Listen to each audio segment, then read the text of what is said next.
남녀노소 누구에게나 주사는 공포의 대상인데 하지만 주사냐 수술이냐 두 가지 갈림길에서만큼은 100이면 100 주사를 택한단 말씀.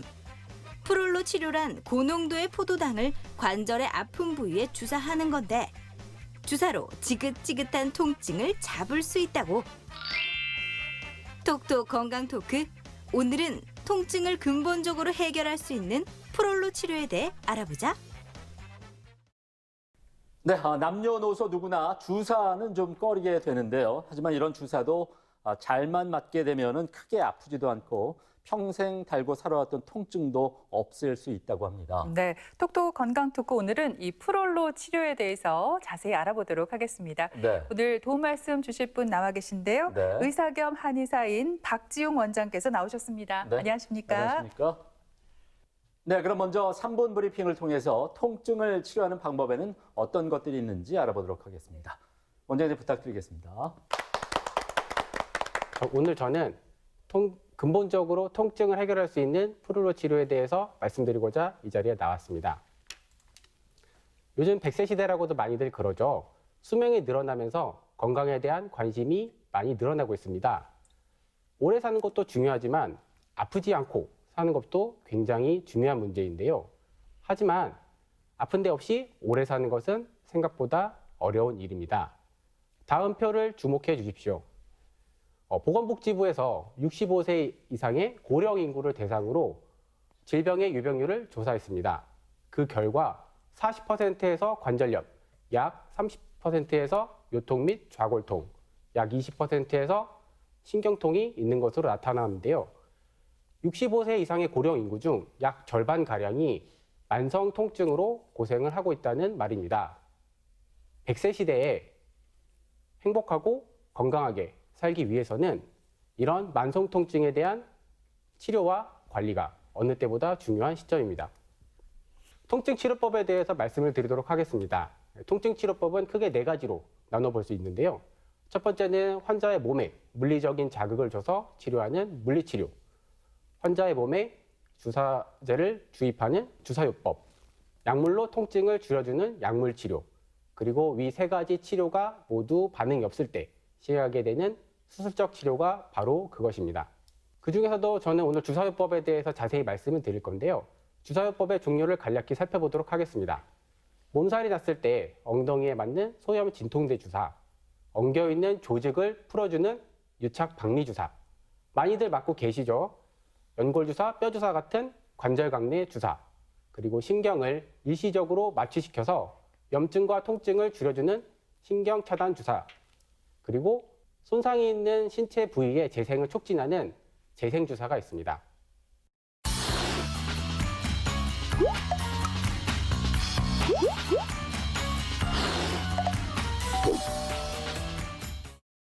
네, 주사요법 가운데 프롤로 치료에 대해서 오늘 자세히 한번 알아볼 텐데요. 네. 사실 우리 일반인들에게 프롤로 치료 생소한 단어이긴 합니다. 이게 네. 정확히 어떤 치료인지 궁금하고요. 어떤 질환에 프롤로 치료를 유용하게 사용하고 있나요?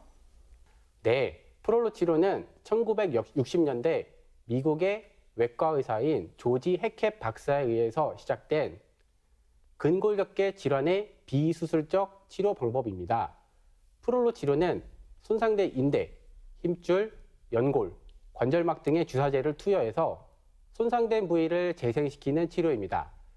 일시적인 통증 감소가 아닌 통증을 근본적으로 해결할 수 있는 비수술적 치료법입니다. 프롤로 치료는 거의 모든 근골격계 질환에 적용이 가능합니다. 오십견, 회전근개 파열, 석회화 건염, 충돌증후군, 골프 엘보우, 테니스 엘보우 같은 어깨 팔꿈치 질환, 무릎 관절염, 무릎 연골판 파열, 인대 손상, 연골 연화증 같은 무릎 질환, 발목 관절염, 족저근막염, 인대 손상, 아킬레스 건염 같은 발 질환, 허리 디스크, 목 디스크, 척추 수술 후 실패 증후군, 척추 불안정증 같은 척추 질환에도 모두 프롤로 치료를 적용할 수 있습니다. 네, 앞서 프롤로 치료가 통증을 일시적으로만 줄여주는 게 아니라 근본적으로도 해결을 시켜줄 수가 있다, 이렇게 얘기를 하셨는데요. 이게 신경 주사와 원리가 어떻게 다른지도 궁금하고요. 또 어떤 장점들이 있는지도 알고 싶어요. 네. 프롤로 치료의 원리에 대해서 말씀드리도록 하겠습니다. 프롤로 치료는 기본적으로 고농도 포도당을 이용한 치료입니다. 고농도 포도당이 비타민이 섞인 주사액을 신체에 손상이 있는 부위에 주사를 하게 되면 손상이 있는 부위에 인대 증식이 활발하게 일어나면서 그쪽 부분이 재생이 됩니다. 그러면서 관절이 안정성이 증가하게 됩니다. 관절의 안정성이 증가하게 되면서 통증은 줄어들게 됩니다. 자, 프롤로 치료의 장점에 대해서 설명드리겠습니다. 프롤로 치료는 자가 치유 반응을 이용한 치료법입니다. 10분에서 15분 정도의 매우 짧은 시술 시간을 갖고 그렇기 때문에 환자분들은 입원할 필요 없이 일상생활에 제약이 없습니다. 또한 주사제의 부작용이 거의 없기 때문에 고령의 환자분들에게도 부담이 적습니다.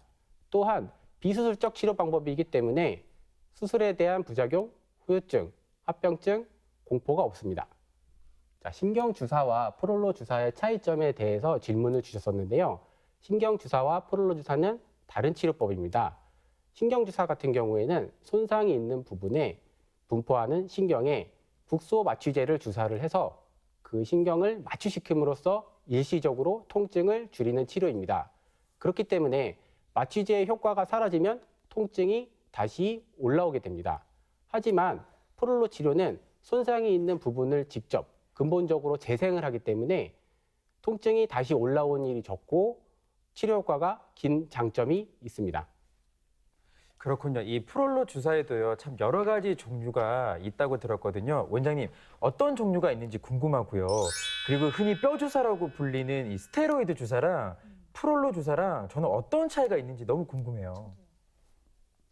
네, 프롤로 주사의 종류에 대해서 말씀드리도록 하겠습니다.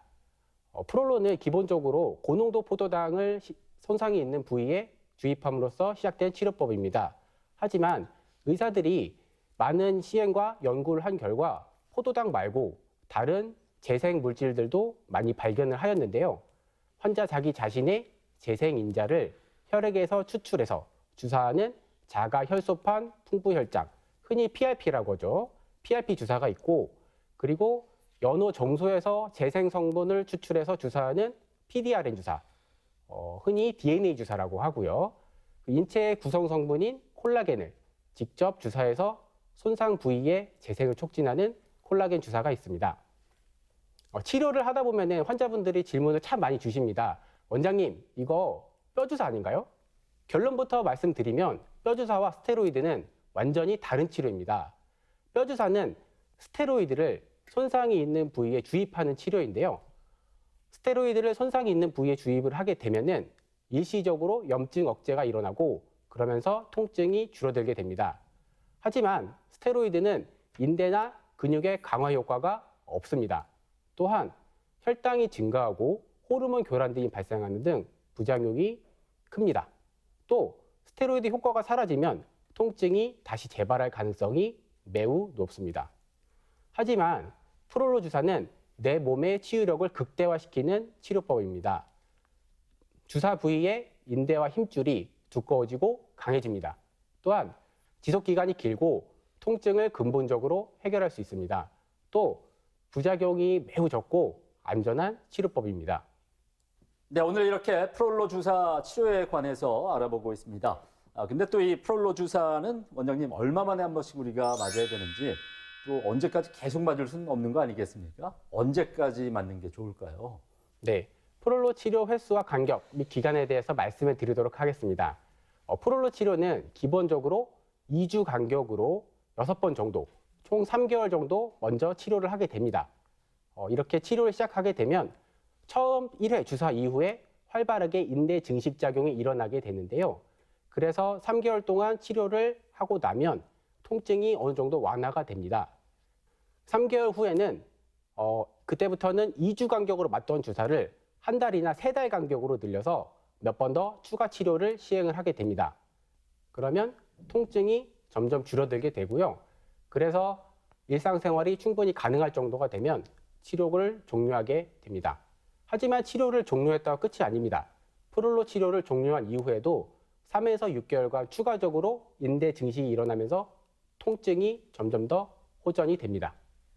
그렇군요. 그런데 한 가지 좀 염려되는 거는 뭐 모든 치료가 그렇겠지만 사실 부작용이 아예 없을 수는 없잖아요. 원장님 혹시나 주사를 맞은 후에 많이 아프다거나 뭐 붓는다거나 이런 부작용은 없나요? 네, 프롤로 치료의 부작용에 대해서 걱정하시는 분들이 많은데요. 결론부터 말씀드리면 프롤로 치료는 부작용이 적은 매우 안전하고 효과적인 통증 치료 방법입니다. 프롤로 치료는 기본적으로 약간의 염증을 만드는 치료이기 때문에 주사 맞은 부위가 하루에서 이틀 정도 뻐근하고 부어오를 수가 있습니다만 이런 증상들은 보통 하루나 이틀이 지나면은 다 가라앉게 되고요. 주사 치료이기 때문에 감염에 대한 위험성도 있습니다. 하지만 사전에 철저하게 소독을 하고 관리를 한다면 이런 부작용 또한 충분히 예방이 가능합니다. 네, 부작용이 낮다고 하니까 참 다행입니다. 설명을 들으면서 제가 또 하나 궁금한 게 생겼는데요. 주사를 맞고 나서 샤워를 해도 되는지가 궁금해요. 보통 저희가 그 예방 접종을 해도 뭐 샤워나 목욕을 안 하잖아요. 그리고 또 혹시나 뭐 주의해야 될 점이 있다면 알려주시면 감사하겠습니다. 네, 주사를 맞고 난 다음에 관리도 굉장히 중요한데요. 환자분들이 가장 궁금해하시는 건 샤워를 언제 하냐. 시술 후 당일은 샤워는 괜찮습니다. 하지만 탕에 들어가는 치료는 보통 다음 날부터 하시기를 권장드리고요.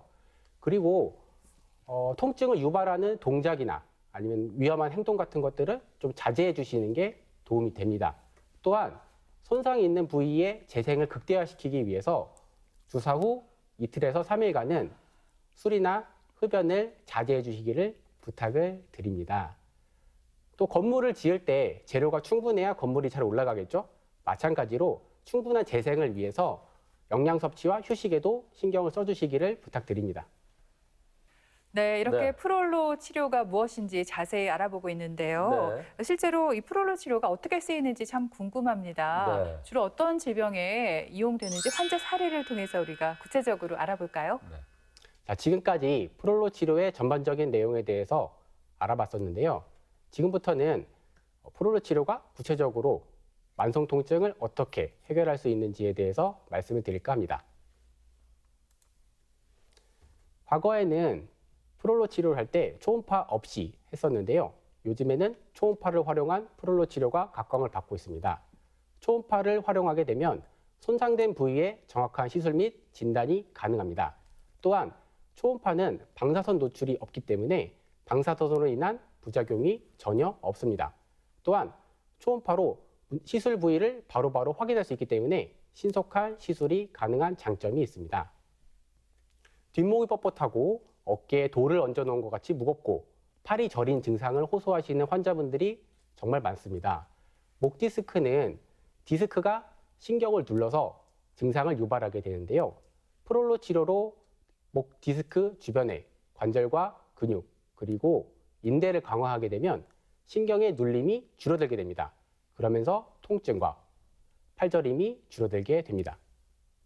야외 활동이 늘면서 팔꿈치 환자분들 굉장히 많이 오시는데요.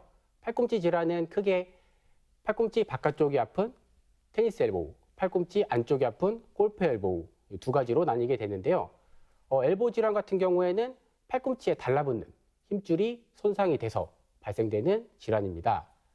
힘줄에 손상이 있는 부분에 프롤로 치료를 하게 되면 힘줄이 재생이 되면서 팔꿈치 통증이 줄어들게 됩니다.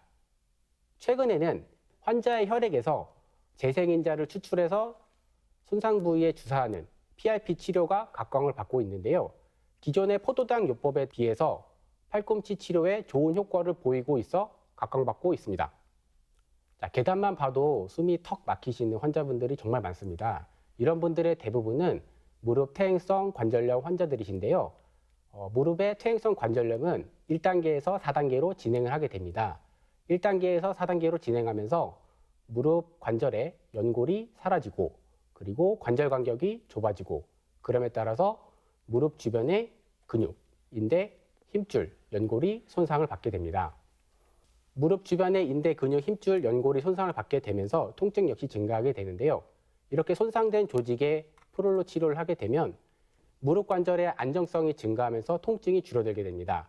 사진을 보시면 프롤로 치료 전에 관절 간격이 좁았었는데 프롤로 치료 이후에 관절 간격이 어느 정도 회복된 모습을 볼 수 있습니다. 어깨를 들어올릴 때마다 너무 아프고 밤에 잘 때 아파서 어깨가 욱신욱신해서 깨시는 분들 참 많습니다. 그런 분들 같은 경우에는 어깨 힘줄이 손상된 회전근개 파열이 정말 많은데요. 이렇게 어깨 주변에 힘줄이 파열된 곳에 프롤로 치료를 하게 되면 어깨 힘줄이 재생이 되면서 통증이 많이 줄어들게 됩니다. 네, 요즘 네. 야외 활동을 많이 하면서 골프나 테니스를 하다가 또 통증이 와서 프롤로 치료를 받으러 오는 분들이 많다 이렇게 말씀해 주셨어요. 네. 이런 분들 프롤로 치료를 받고 나서 바로 운동을 해도 되는지 궁금하실 것 같은데 어떤가요? 네. 네, 프롤로 치료를 받고 나서 운동을 해도 되냐고 환자분들이 참 많이 물어보시는데요. 프롤로 치료를 받고 나서는 통증을 유발하는 동작이나 행동은 삼가 주셔야 회복에 도움이 됩니다.